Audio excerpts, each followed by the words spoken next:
اللهم صل على سيدنا محمد يا رب صل وسلم دائما أبدا على حبيبك. أعوذ بالله من الشيطان الرجيم. بسم الله الرحمن الرحيم. وقال الذين كفروا لا تسمعوا لهذا القرآن والغوا فيه لعلكم تغلبون. فلنذيقن الذين كفروا عذابا شديدا ولنجزينهم أسوأ الذي كانوا يعملون. ذلك جزاء أعداء الله النار لهم فيها دار الخلد جزاء بما كانوا بآياتنا يجحدون. وقال الذين كفروا ربنا أرنا الذين أضلانا من الجن والإنس نجعلهما تحت أقدامنا ليكونا من الأسفلين. إن الذين قالوا ربنا الله ثم استقاموا تتنزل عليهم الملائكة ألا تخافوا ولا تحزنوا وأبشروا بالجنة التي كنتم توعدون. نحن أولياؤكم في الحياة الدنيا وفي الآخرة ولكم فيها ما تشتهي أنفسكم ولكم فيها ما تدعون نزلا من غفور رحيم. صدق الله العظيم.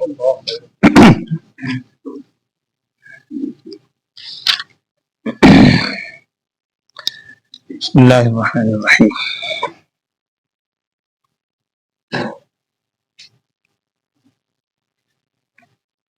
مکی صورت ہے حامیم سجدہ. مکہ مکرمہ میں جب رسول صلی اللہ علیہ وسلم کفار مکہ کے سامنے قرآن پاک کی تلاوت فرمایا کرتے تھے اور دین کی بات سامنے رکھتے، اب جواب تو کوئی بن نہیں پڑتا تھا ان سے، اور عرب تھے، کلام سمجھتے تھے. پہلے آپ کے سامنے واقعہ اسی صورت کے آغاز میں نے عرض کیا تھا کہ عتبہ بن ربیعہ نامی شخص تھا، بڑا مشہور سردار، بڑا اپنے آپ کو سمجھدار سمجھتا تھا. وہ رسول صلی اللہ علیہ وسلم خدمت میں آیا اور آپ صلی اللہ علیہ وسلم نے جواب میں یہ سورہ حامیم سجدہ کی ابتدائی آیات کی تلاوت فرمائی تھی. اس نے بھی یہی کہا تھا اپنی قوم کے پاس جا کے کہ میں نے وہ کلام سنا ہے جو اس سے پہلے نہیں سنا، اور ساری بات کی. اب جب انہیں سمجھ نہ آتی کہ جی اس کا جواب کیسے دیں، زد پڑتی تھی ان کے مشرکانہ عقائد پر جس کو وہ چھوڑنے کے لیے تیار نہیں. تو انہوں نے ایک حل نکالا، نعوذ باللہ. کہنے لگے کہ یہ جب قرآن پڑھتے ہیں رسول صلی اللہ علیہ وسلم، یہ دوسرے لوگ پڑھتے ہیں نا، تو تم قرآن سنو ہی نا. اور اس کے دونوں مفہوم لکھے ہیں مفسرین نے کہ آپ صلی اللہ علیہ وسلم کا یہ بھی معمول تھا کہ آپ صلی اللہ علیہ وسلم مختلف علاقوں میں جاتے، حلقوں میں جا کر قرآن پڑھتے، توحید کی دعوت دیتے، شرک سے لوگوں کو روکتے. اسی طرح حج کے موقع پر، چونکہ مکہ مکرمہ میں حج کے موقع پر لوگ آیا کرتے تھے، اس زمانے میں بھی دستور تھا، اپنے حساب سے حج کرتے تھے. اور بلکہ تاریخ میں لکھا ہے مکہ کے قریب عکاظ نامی ایک میلہ لگتا تھا، بڑا مشہور، ہر سال لگتا تھا. تو رسول صلی اللہ علیہ وسلم وہاں تشریف لے جاتے، حج کے موقع پر جا کر لوگوں کو بات کرتے، اور جب قرآن سنتے اللہ کا کلام اور پھر رسول صلی اللہ علیہ وسلم کی زبان مبارک سے، تو جو عرب تھے بڑا اثر ہوتا تھا.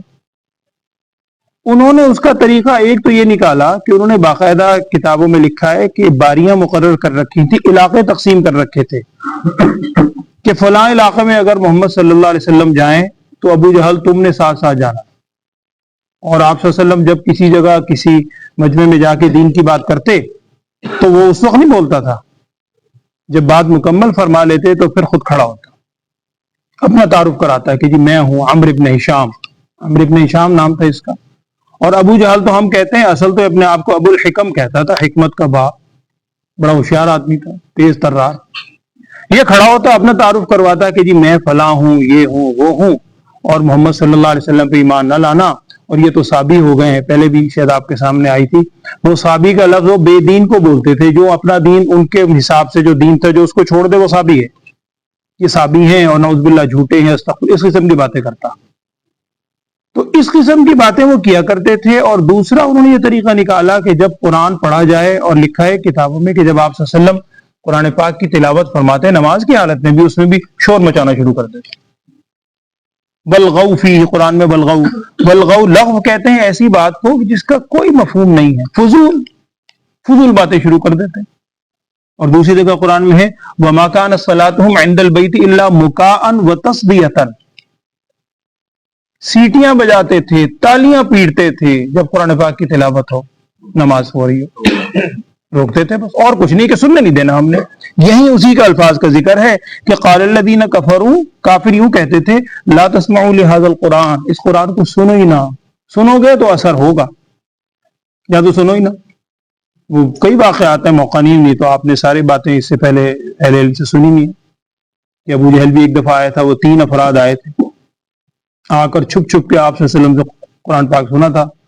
صبح کو ان تینوں کی ملاقات ہوئی تھی، پھر ایک دوسرے پر لان تان کی تھی کہ او ہو ہم اس کے مخالف ہیں اور قرآن سنتے ہیں. اگلے دن پھر دل میں ہڑک اٹھی تھی کہ او ہو کلام سنا تھا، چھپ چھپ کے پھر آئے تھے. تو بہرحال اثر تھا، یہ قرآن کا اثر تھا کہ حضرت عمر فاروق رضی اللہ تعالیٰ عنہ گھر سے شہید کرنے کی نیت سے نکلے ہیں، بہن کے گھر گئے، سارا واقعہ آپ نے سنا ہے. وہ قرآن ہی تو سنا تھا، سورہ طٰہٰ کی آیات، وہ کیا اثر ہوا ہوگا. تو انہوں نے کہا کہ جی قرآن پاک سنو ہی نہ، جب قرآن کی تلاوت ہو رہی ہو شور مچانا شروع کر دو.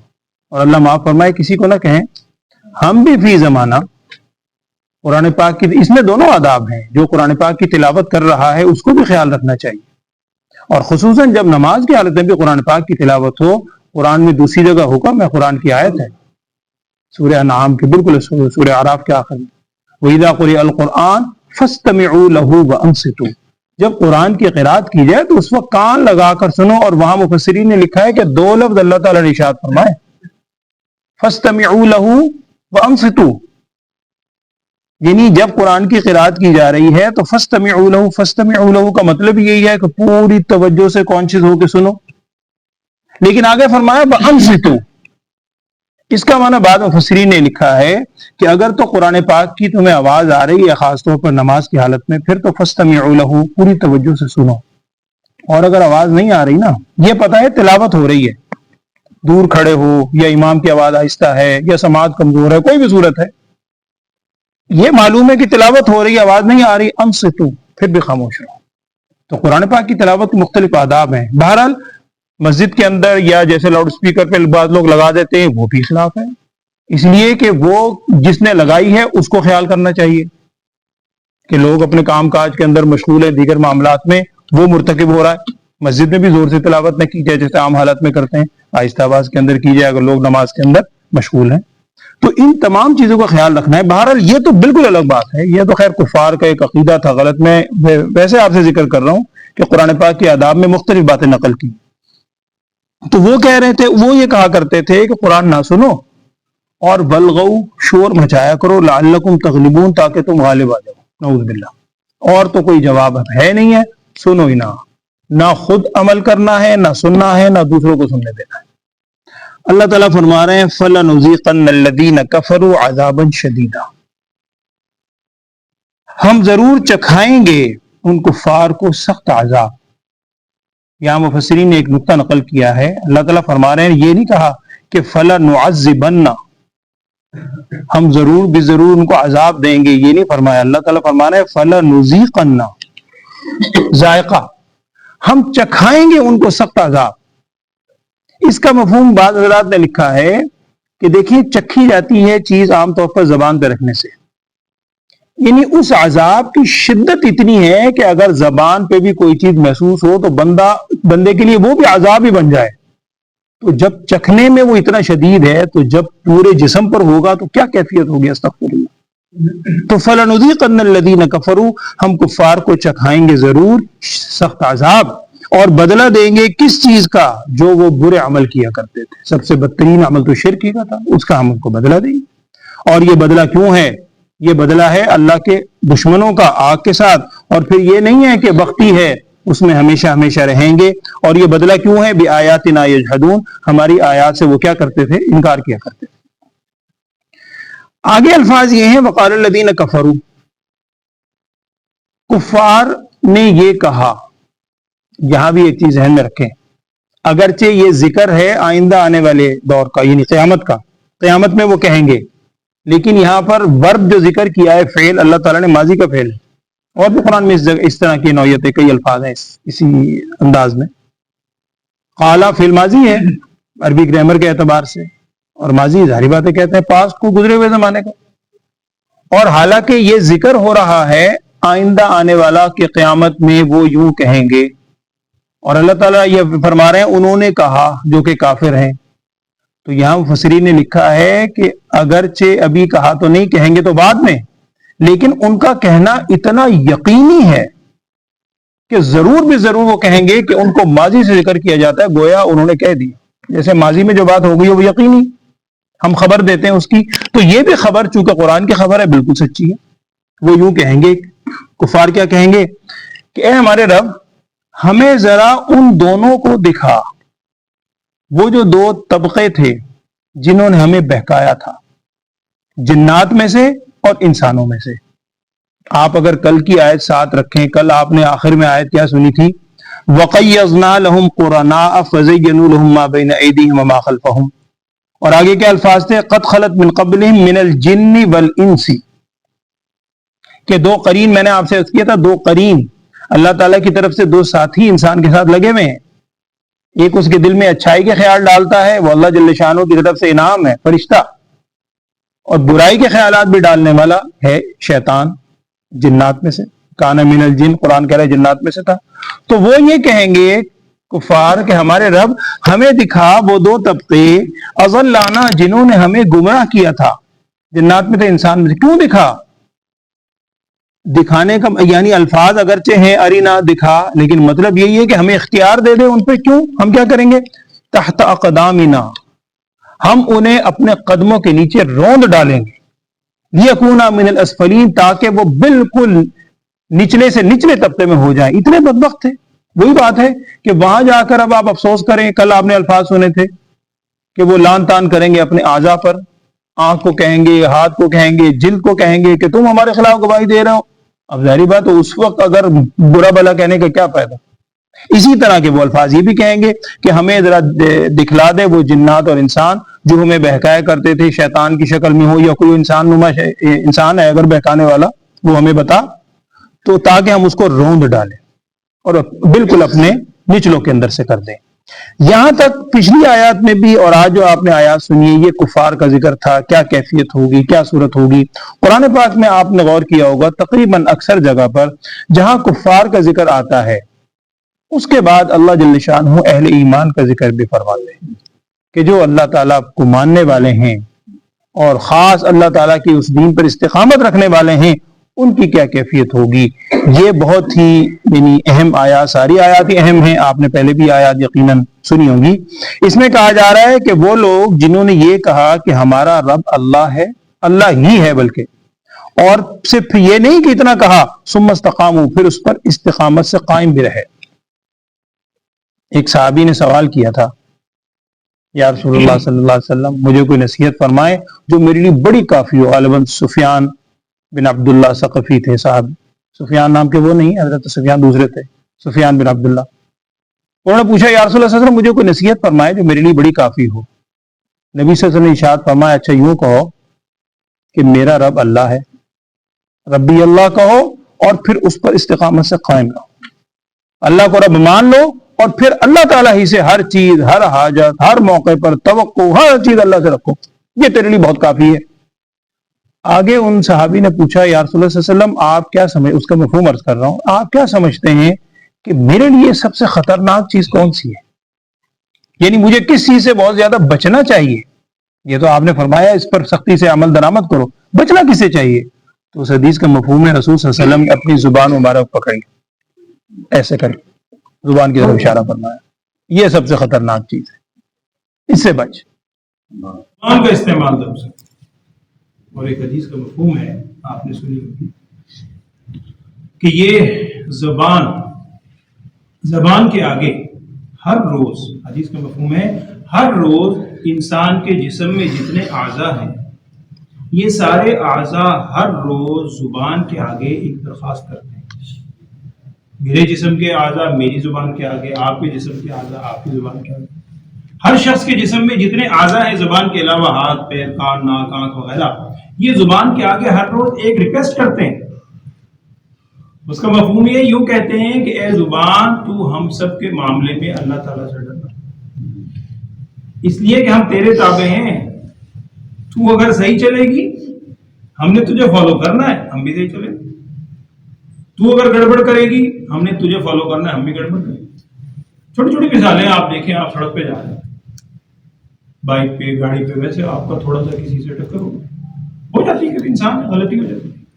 اب ایک صورت تو یہ ہے کہ آپ تھوڑا سا آستین اوپر چڑھا کے دو چار گالیاں دی، اللہ نہ کرے، تو جب آپ گالی دیں گے دوسرا کیوں چپ رہے گا، پلٹ دو گالی، آپ پہلے گالی، پھر ہاتھ اوپر آستین ہے، پھر جناب دھینگا مشتی اور لڑائی شروع۔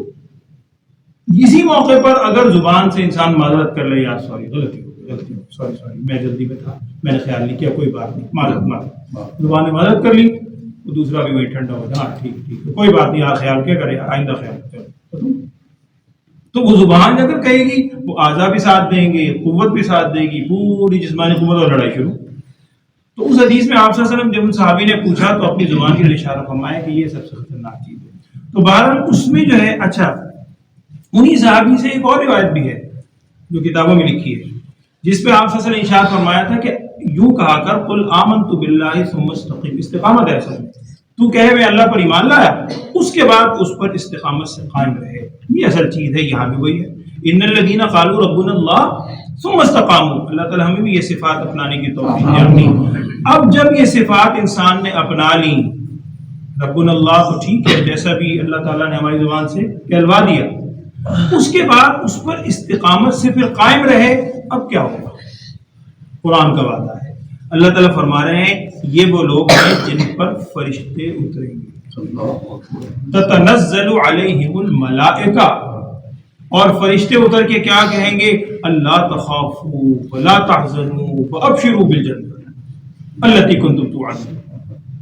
لا تخافوا، نہ تو خوف ہے، لا تحزنوا، نہ غم کرو، کسی بات کا غم نہ خوف۔ اور اس کا مفہوم کتابوں میں لکھا ہے، اللہ تخافوا کا مطلب یہ ہے، خوف کا تعلق ہوتا ہے آئندہ سے، آپ جانتے ہیں مستقبل سے، کہ مستقبل میں مجھے اس چیز کا خوف ہے، پتہ نہیں میری نعمت چھن نہ جائے، پتہ نہیں یہ صحت باقی رہے نہ رہے، فلاں چیز رہے نہ رہے۔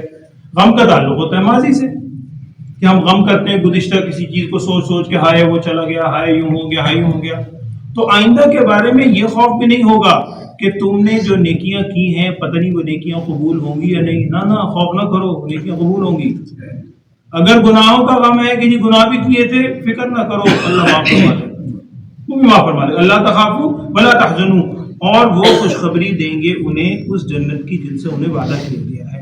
آگے سارا مکالمہ ہے۔ پھر یہاں ایک بات بس سمجھ لیں، یہ جو فرشتے ان پر اترتے ہیں، جو کہتے ہیں ہمارا رب اللہ ہے اور استقامت پر اس سے قائم رہتے ہیں، یہ فرشتوں کو اترنا کب ہوتا ہے؟ اس میں کئی اقوال ہیں اہل علم کے۔ بعض حضرات نے تو اکثر نے تو لکھا ہے کہ یہ فرشتوں کا اترنا ایک موت کے وقت ہوتا ہے، موت کے وقت پہ فرشتے آتے ہیں، اللہ کی طرف سے بشارت دیتے ہیں، روح قبض کرنے والا بھی جو نیکوکاروں کی اور ہے، آپ جانتے ہیں۔ اس کے بعد قبر کے اندر منکر نکیر ہیں، دیگر فرشتے آتے ہیں، وہ بھی مکالمہ کرتے ہیں۔ اور تیسرے نمبر پر جب جنت کے اندر اللہ تعالیٰ انشاءاللہ ان کو داخل فرمائے گا، اس وقت فرشتے ان کا استقبال کریں گے۔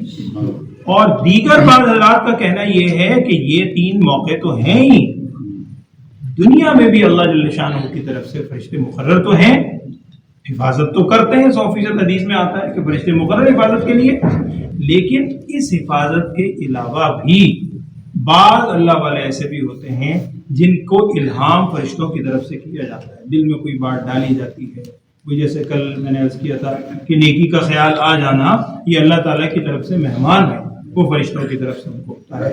تو لیکن اترتے کس پر ہیں، کیفیت کن پر ہوتی ہے؟ جو ربنا اللہ کہنے کے بعد ثم استقاموا، اس پر استقامت سے قائم بھی رہتے ہیں۔ اور اگلا جملہ ہے، فرشتے کیا کہتے ہیں؟ سنیے ذرا، نحن اولیاؤکم فی الحیات الدنیا و فی الآخرہ، ہم تمہارے دوست ہیں۔ فرشتے کہہ رہے ہیں ان لوگوں کو، ہم تمہارے دوست ہیں دنیا میں بھی اور آخرت میں بھی۔ اس سے بھی معلوم ہوتا ہے کہ دنیا میں بھی ان کی کیفیت ہوتی ہے بعض اوقات، اور اللہ جل شانہ کی طرف سے ان کی مدد رہتی ہے، روکتے ہیں اسے۔ تو ہم تمہارے دوست ہیں دنیا کی زندگی میں بھی اور آخرت میں بھی، اور تمہارے لیے اس دنیا میں، اس آخرت میں، جنت میں کیا ہے؟ ما تشتہی انفسکم، سب سے بڑی نعمت یہ ہوگی کہ انسان جب جنت میں داخل ہوگا انشاءاللہ تو وہاں پہنچ کر ما تشتہی انفسکم، جو اس کا جی چاہے گا اللہ تعالیٰ وہ عطا فرمائے گا۔ اور وَلَكُمْ فِيهَا مَا تَدَّعُونَ، جس چیز کا آپ تم سے وعدہ کیا جا رہا ہے تمہیں وہ سب کچھ وہاں اس جنت میں ملے گا۔ اور یہ نزلاً، یہ مہمانی ہے، بہت بڑی مہمانی ہے، کسی عام ہستی کی طرف سے نہیں، دونوں جہان کا جو خالق ہے، سارے جہان کا خالق رب العالمین، یہ مہمان نوازی ہے من غفور الرحیم۔